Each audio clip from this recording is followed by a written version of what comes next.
বলেন যে কি আপনারা কি সুদবিহীন ঋণ কি আবার বলেন তো? মানে বলছি কি যে আমার তো ঘরবাড়ি আছে, কিন্তু সেটা এখন রয়েছে তালা চাবির মাধ্যমে, দেখাশোনার লোক নাই, কেউ নাই। এই শাহালির মাজারের দিকে আজকে আমি 10 বছর শেষ করে 11 বছর পড়ে আছি। এটা যে কোনো চাপের মাধ্যমে আমাকে ফেলাই রাখা হয়েছে, আগের সরকারে ফেলাইছে। আচ্ছা, আগে সরকার যেকালে র্যাবের মহাপরিচালক বেনজির আহমেদ ছিলেন, সেই আমলে ফরিদপুর র্যাব ক্যাম্পে ফরিদপুর মেডিকেল কলেজের একজন টিউটার, তাকে 1 নম্বর আসামি করে অপহরণের একটা কেস করেছিলাম। আর অর্থাৎ এই অপহরণের এই কেসটাকে এই পর্যন্ত আমাকে টিকটক দেখা হয়, কিন্তু আসলে বিচার না করে তারা টিকটক করেন।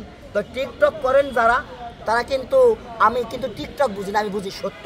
যেরকম ভাষা আন্দোলন, কথা কতে আমি কবি, কতে কবর পড়ছি খবর বাংলাদেশ থেকে, তাই বইয়ের নাম কবর পড়ছি খবর, গ্রামীণ ডক্টর ইনুস রবি স্মার্ট কবি।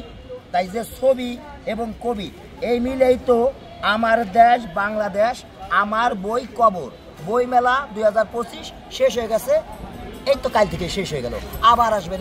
আপনার বই আর বই মেলা গেল না? আমি গেছিলাম, কিন্তু আমি কালকে ATN সাংবাদিককে বলছি যে ভাই আমি কিছু বলি, তখন বললো যে আমরা খুব ব্যস্ত আছি। এখন সাংবাদিক বললো যে আমি খুব ব্যস্ত আছি, তখন দেখলাম সে যত সাংবাদিক ব্যস্ত আছে, তাহলে আমি তো ব্যস্ত নাই, আমাদের তার প্রয়োজন নাই।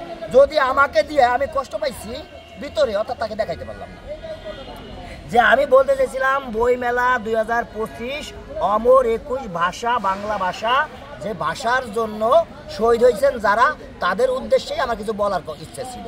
তো তারা হয়তো বলছেন যে মাথার চুল, পোশাক, মানে দেখতে বিভ্রান্তি, তো কিরকম, মানে ভয় পাইলেন না ঘৃণা পাইলেন সেটা সেই জানে। পাগল মনে করছে যে পাগল আর কি কবিতা বলবে। আমি যে অরিজিনাল সত্য 20 রোড প্ল্যান 01 প্ল্যান 1 নং কবর, এইখানে মোর নানার কবর।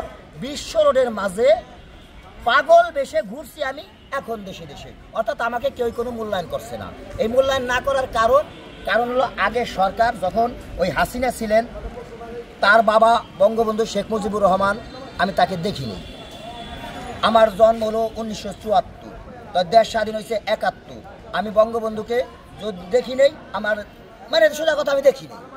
তাহলে তাকে তারপরে নামের পরে ভালোবাসছি, জয় বাংলা, জয় বঙ্গবন্ধু। মানে এই গ্রামের বাপের মুখে, চাচার মুখে, ভাইয়ের মুখে, বন্ধুর মুখে, রাস্তায় বাইরে এলি নৌকা নৌকা, জয় বাংলা, জয় বঙ্গবন্ধু। আমরা ছোটবেলার থেকে এই অভ্যাসের টানে টানে যখন বঙ্গবন্ধুকে ভালোবাসলাম, ভালোবাসতে বাসতে প্রজন্মে 2024 সালে যে জাতীয় সংসদ নির্বাচন হলেন, এই নির্বাচনটা ডাইরেক্ট ষড়যন্ত্রমূলক হয়েছে। মানে এর সাথে আমি নাই, কেননা একতরফা এক ইমামে যদি সে নামাজ পড়েন, তার পাশে মুসল্লির দরকার নাই। খালি ইমামে যদি নামাজ পড়েন, তো আমি ঘরে দাঁড়িয়ে আমি আল্লাহ বললাম আমি ইমাম, আমি মুসল্লি, আমার কোনো কিছু দরকার নাই।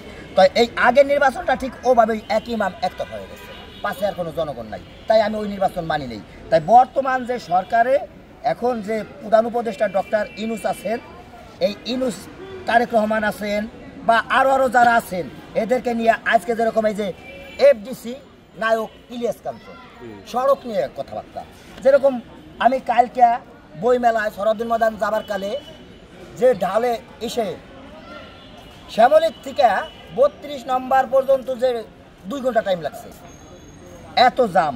তাহলে এই জামগুলোর থেকে বাঁচার জন্য বাংলাদেশ সরকার, ট্রাফিক পুলিশ, এরা ঠিকমতো নিয়ন্ত্রণ করতে পারছে না। এটা আমি গ্যারান্টি দিলাম, কারণ যে সিগন্যাল তারা ঠিকমতো দিতে পারছে না। এই জায়গায় নতুন নিয়োগের দরকার আছে, যেটা ছাত্র আন্দোলন এই যে যারা করছেন, এর থেকে সুন্দর সুন্দর দেখে দেখে নতুন সরকারের যেন, আমি মনে করি যুবক যারা আছেন, আমরা যুবক, আমরা পারি দেশটাকে বদলে দিতে। চলো যাই মিলেমিশে কাজ করি আমরা দেশের সাথে, এটাই আমি বলতে চাই, এটাই আমার স্লোগান। আমার কথা বলেন প্রত্যেক কথাতে ছন্দ ছন্দ মিলিয়ে বলতে। হ্যাঁ, আমি ছন্দই তো, আমি কবি, বললাম তো যে আমার লেখার জন্য। এই দেখেন, বাংলাদেশ কবির গ্রুপ MB আবদুল্লাহ যে কাহিনীটা ঘটছিল 2024 সালে, ভারত সাগর থেকে সোমালিয়ার জলদস্যু ডাকাতে নিয়ে গেল সোমালিয়ার বুকে, তখন এই বাংলাদেশের থেকে 30 লক্ষ মার্কিন ডলার এই কবির গ্রুপের কাছ থেকে আদায় করলেন। তাহলে এইটা আদায় করার পরে 23 জন নাবিক শুদ্ধ এই MB আবদুল্লাহ আমাদের বাংলাদেশে আবার ফিরে আসছে। তো আমি তো এখানে বসে শুধু আমার জন্য না, সারা বিশ্বের জন্য, জাতির জন্য, জনতার জন্য, সব শিল্পর জন্য আমি কাজ করতে থাকি। যে হয়তো একদিন আমি থাকবো না, সেদিনকে হয়তো আমার কি থাকবে, আমার এই লেখাটা থাকবে, আমার এই কথা থাকবে, ভাষা থাকবে। ভাষা কি? কথা ক, কতে আমি কবি, কতে আমি কবি। তাই তো বিশ্বকবির বিশ্বকবি। আমি কবিতা লিখতে পারি, বলতে গেলে আপনারা অনেক দিন বই